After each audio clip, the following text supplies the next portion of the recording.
Hey class, sometimes blogs fall in your lap, and this week is certainly the case. So I am in a dining establishment, and as I'm here, I'm trying to kind of ask where I'm at.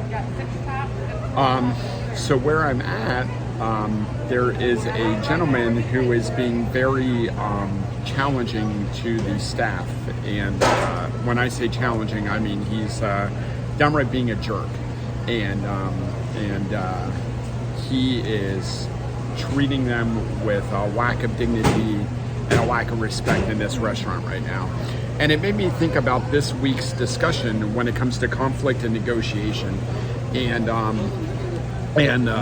how you handle negative behavior when you're trying to negotiate somebody and you're trying to move forward on a task. So, in this instance, I'm in a restaurant, and this gentleman's being a jerk, and the person who's helping him is being the sweetest person in the entire world about it, and it's just taking it, and I feel so bad for her, and I wish there was something I could do.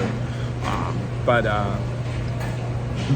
ultimately, she is helping, engaging, and doing exactly what you should in customer service, instead of taking this situation head on and saying, you're a jerk, you need to leave. I feel like stepping in as a patron and saying, sir, you need to leave, or at least let me buy your meal if you promise not to say another word to anybody the rest of the time.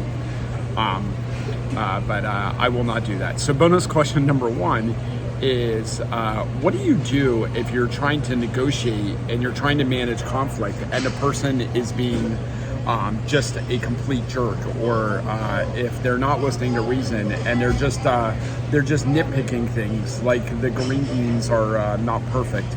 What do you do in that situation? So that's bonus question number one. And I'm gonna remove myself from this situation before I say something that I will regret to this person. Like I said, target of opportunity here. So I figured I would mention this while I'm here, and then we'll move on to bonus question number two. Thanks. Hey class, so I removed myself from that situation without saying anything, but I did want to buy that guy a gift card and say, listen, I will give you a $50 gift card to this restaurant if you promise not to talk to any of the staff for the rest of the time. And I'll hand it to the manager. And if you don't say a word to the staff the rest of the time, I will give you this gift card. But I decided instead to do that, to leave.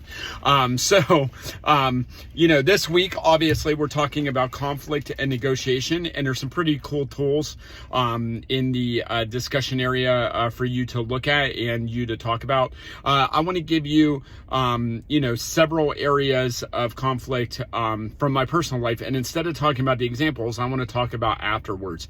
So when things don't go right, what I do is I have to do an assessment of my behavior, and I'll give you a quick example. So at my work, there's this promotion process.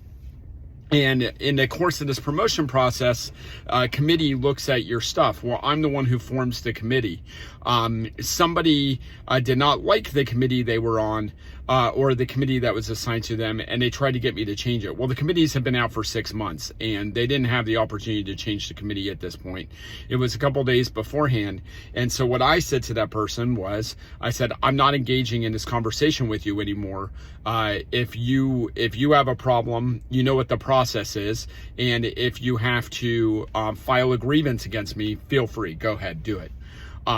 Which in hindsight, and I haven't talked to that person since then, so it's been months, and in hindsight, that probably wasn't the best way for me to handle it, right? So that's a conflict gone wrong.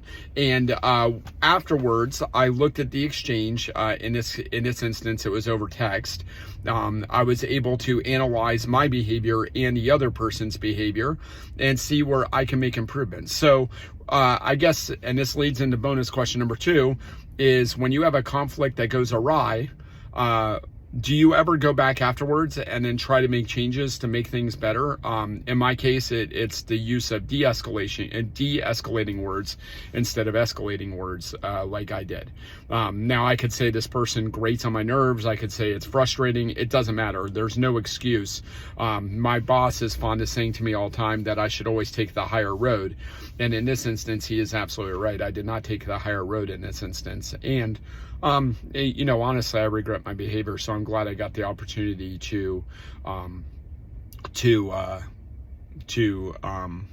reflect on that and then do better next time.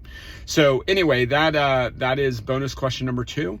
Maybe the last bonus question, but it seems like for some reason today everybody is charged up everywhere I go. So there might be an opportunity to get a third bonus question in there. We'll see. Thanks. Hello class, so I was thinking about it and I did come up with a bonus question number 3 as I continue to be out and about. Bonus question number 3 is, are you somebody who thrives on conflict? And there are certainly people who create conflict. I tell my friend who hired somebody I wouldn't have hired all the time that person is all about the drama. And what I mean by that is that person is constantly creating conflict. So I guess, are you a person that thrives on conflict? And if so, why? Or do you gravitate toward that behavior? And if so, why? So that's your bonus question number 3.